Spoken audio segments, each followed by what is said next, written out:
네, 안녕하세요. 여러분, 트럼프의 당선이 일으킬 나비 효과로 인해 이제 시바이누 ETF 출시를 위한 모든 악재가 해소되었고 시바이누의 가격이 폭발적으로 상승할 겁니다. 지난 9월 30일 세계 최대 가상자산 운용사인 그레이스케일은 가상자산 펀드에 시바이누를 포함시켰고 지난 10월 16일 그레이스케일이 시바이누가 포함된 가상자산 펀드의 ETF 출시를 공식적으로 신청하면서 드디어 시바이누의 ETF 출시가 현실화되는 국면이었는데요. 여기서 ETF 출시에 남아있던 마지막 문제가 있었고 그 문제가 트럼프에 의해 해결되었다는 겁니다. 도대체 무슨 일이 일어난 건지 오늘 영상에서 이 모든 내용 전부 다 말씀드릴 거니까 시바이누에 조금이라도 관심이 있으신 분이라면 오늘 영상 반드시 집중해야겠죠. 아울러 제가 매일 구독자분들께 시바이누 영상을 전달해드리는 이유는 우리가 수익을 극대화하기 위해 반드시 공략해야 하는 코인이 바로 시바이누가 들어가 있는 밈코인 계열이기 때문인데요. 올해 밈코인과 다른 계열 코인들의 상승률을 비교한 데이터를 보시면 알 수 있듯이 다른 알트코인들은 최대 200%대의 상승에서 그친 데 반해 밈코인들의 상승률은 무려 1300%를 초과하였고 지난 2021년의 상승장 때도 다른 계열 코인들은 평균적으로 200%대의 상승률을 보여준 반면 밈코인 계열의 코인들은 무려 23000%라는 엄청난 상승률을 보여주었다는 것에서 알 수 있듯이 우리가 코인 시장에서 정말 큰 돈을 벌기 위해서 공략해야 하는 코인은 바로 밈코인이다라는 것을 확인할 수 있는데요. 직접 코인을 매수하는 것도 물론 좋지만 지금은 시바이누 재단에서 시바이누 코인을 배당의 개념으로 드리는 이 에어드랍을 진행하고 있기 때문에 우리 구독자분들은 굳이 돈 쓰실 필요가 없겠죠. 리스크 없이 시바이누를 받으실 수 있게 제가 직접 에어드랍 이벤트 참여 도와드리고 있고 이게 한정 수량이니까 물량이 다 소진되기 전에 꼭 시바이누 받아가시길 바란다는 말씀 드리면서 이제 지금부터 트럼프의 당선이 시바이누 ETF로 연결되는 배경이 무엇인지 파헤쳐 드릴 건데요. 여러분, 코인이 ETF로 출시되기 위해 필요한 조건이 뭘까요? 그것은 바로 해당 코인이 증권이 아니라 상품으로 분류되어야 한다는 겁니다. ETF 출시는 SEC 증권거래위원회의 승인으로 결정되는데 만약 시바이누가 증권으로 분류된다면 SEC 증권법의 규제를 받게 되기 때문에 현실적으로 ETF 출시가 어려워지는데요. 반면에 시바이누가 증권이 아니라 상품으로 분류된다면 SEC가 아니라 CFTC 상품선물거래위원회의 규제를 받게 되기 때문에 이 ETF를 승인해주는 기관인 SEC의 규제를 프리패스할 수 있게 됩니다. 앞서서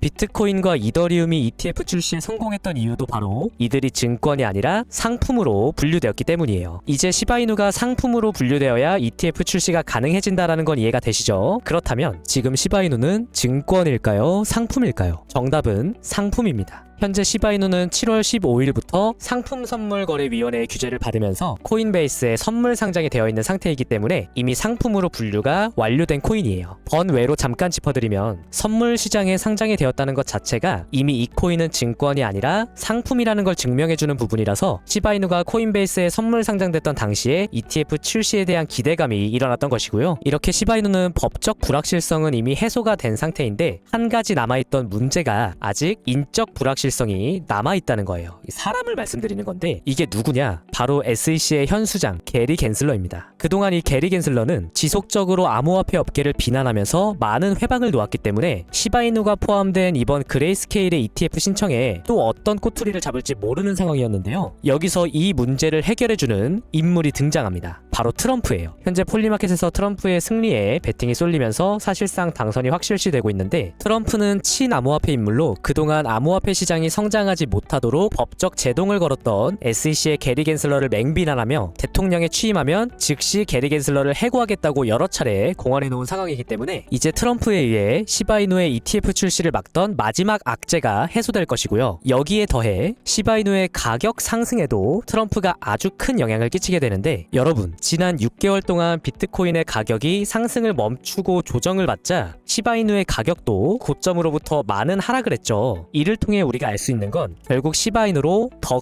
큰 수익을 가져가기 위해서는 비트코인의 상승이 뒷받침되어 줘야 한다는 거예요. 그리고 트럼프의 당선이 이 비트코인의 상승을 끌어내게 될 겁니다. 그 이유는 단순히 트럼프가 친암호화폐 인물이기 때문에라는 이런 1차원적인 생각은 아니고요. 바로 인플레이션 때문이에요. 유럽 중앙은행 총재인 라가르드는 트럼프의 관세를 늘리겠다는 공약이 인플레이션을 부활시킬 수 있다고 설명하는데 여기에 더해 월가의 황제 JP모건의 회장 제이미 다이먼도 인플레이션에 대한 우려를 전하고 있는데요. 이 인플레이션에 대한 대표적인 해지 수단이 바로 비트코인 비트코인과 금입니다. 쉽게 말해 인플레이션이 발생하면 비트코인과 금의 가격이 상승한다는 이야기인데, 이번 달 초 앞서 블랙록의 회장이 비트코인이 인플레이션의 해지 수단이라고 언급했고, 실제로 블랙록은 비트코인 ETF 300억 달러를 돌파하면서 현재 41조 규모의 비트코인을 보유하고 있습니다. 월스트리트의 전설적인 트레이더인 폴 투자 존스도 인플레이션을 대비해서 해지 수단으로 비트코인의 장기 상승에 베팅 중이라고 발표했는데요. 결론적으로 트럼프의 당선으로 인해 게리 겐슬러가 아웃되면서 시바이누 ETF에 남아있던 마지막 악재 해소는 물론이고 인플레이션의 우려로 인해 비트코인의 가격 상승까지 나타나게 될 텐데, 때마침 현재 가치가 역사적 저점을 찍은 알트코인들의 불장이 따라올 것으로 예견되고 있고, 암호화폐 최고 분석가 제이크 가겐이 시바이누의 시가총액이 1000억 달러를 달성하지 못한다면 자신의 X 계정을 삭제하겠다고 공언했듯이, 이제 곧 시장이 날아오를 때 400만 원을 1조로 만들었던 그 신화를 시바이누는 다시 재현할 것이고요. 우리는 단돈 10만 원치라도 시바이누를 보유하고 있어야 하는데 여유가 없다 보니까 지금의 이 기회를 잡고 싶어도 못 잡으시는 분들이 분명히 계실 텐데요. 우리 구독자분들만큼은 전혀 걱정하실 필요가 없습니다. 왜냐하면 코인을 확보하기 위해서 직접 코인을 사는 방법도 있지만, 에어드랍, 쉽게 말해 주식의 배당과 같은 개념인데요. 에어드랍을 통해 코인을 확보하는 방법도 있어요. 지금은 시바이누 재단에서 에어드랍 이벤트를 진행하고 있어서 바이낸스 사이트에서도 에어드랍 공지가 올라와 있는데요. 시바이누 재단이 국내 채널은 따로 없다 보니까 아직 이 소식을 모르시는 분도 계시고, 알아도 어떻게 참여하는지를 모르실 수 있기 때문에 제가 우리 구독자분들은 시바이누 코인 받으실 수 있도록 에어드랍 참여 도와드리고 있으니까 단 3초면 리스크 없이 시바이누를 확보할 수 있는 이 기회 절대 놓치지 말고 꼭 챙겨가시길 바라고, 이렇게 코인들의 에어드랍 일정과 중요 소식들은 제가 매일마다 체크를 하고 있으니까 궁금하신 분들도 언제라도 편하게 문의하시면 되겠습니다. 그러면 오늘도 영상 끝까지 시청해주셔서 감사하고요. 10월 31일 시바이누 분석은 여기에서 마치도록 하겠습니다.